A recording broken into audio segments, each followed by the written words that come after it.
সালের যে ডাকসুর ব্যাপারটা ছিল, এই ডাকসুটা আসলে একটা কার্যকর ডাকসু হয় নাই। কারণ হচ্ছে যেটা হয় যে এটা হচ্ছে একটা ম্যানিপুলেট ডাকসু ছিল, যে হচ্ছে ছাত্রলীগের লোকজন বড় লম্বা সিরিয়াল করে রাখছে এবং এই সিরিয়াল কখনোই শেষ হয় নাই, কারণ তারাই দাঁড়ায় থাকতো এবং তারাই হচ্ছে সার্কেলি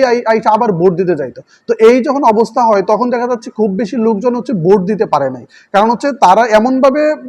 প্যাটার্নটা দাঁড় করায় রাখছে যে হলে লম্বা 200-300 লোকের সিরিয়াল হয়ে গেছে, এই সিরিয়াল আর শেষ হচ্ছে না, তার মানে পিছনের যে লোকটা সে আর ভোট দিতেই পারতেছে না। তো এই টাইপের যদি চিন্তা ভাবনা থাকে, এই টাইপের ডাকসু এইবারও যদি হয় তাহলে হচ্ছে এটা জনমনে এবং ছাত্রছাত্রীদের মধ্যে এটা গ্রহণযোগ্য হবে না। এই জন্য বাংলাদেশ জাতীয়তাবাদী ছাত্রদল কিছু প্রস্তাবনা দিয়েছে, যেমন হচ্ছে ভোট কেন্দ্রগুলো যাতে প্রশাসনিক ভবনে হয়, মানে সব ভোট কেন্দ্র যদি হলে হয় তাহলে একটা ডমিনেটিং পাওয়ারের একটা ব্যাপার থাকে, কিন্তু যদি আপনি হচ্ছে প্রশাসনিক ভবনগুলোতে হয়, যেমন হচ্ছে কলা অনুষদ, বিজনেস ফ্যাকাল্টি, আইইআর এবং ওইদিকে সোশ্যাল সায়েন্স আর ওইদিকে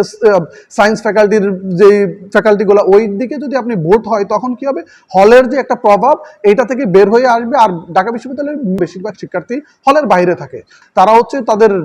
যার যার ইনস্টিটিউটে ভোট দেয়, তখন এটা সুন্দর হয়, তখন সে হচ্ছে ভয় এবং ভয়ভীতি ছাড়া ভোটটা দিতে পারে। এখন আমাদের এই প্রশাসন যদি এইটা করতে পারে এবং প্রশাসনিক এই ব্যাপারগুলোকে যদি আরো সুন্দরভাবে সাজাইতে পারে, তাহলে এই ডাকসুটা খুব সুন্দর এবং একটু ভালো এবং ছাত্রছাত্রীদের কাছে গ্রহণযোগ্য একটা ডাকসু হবে।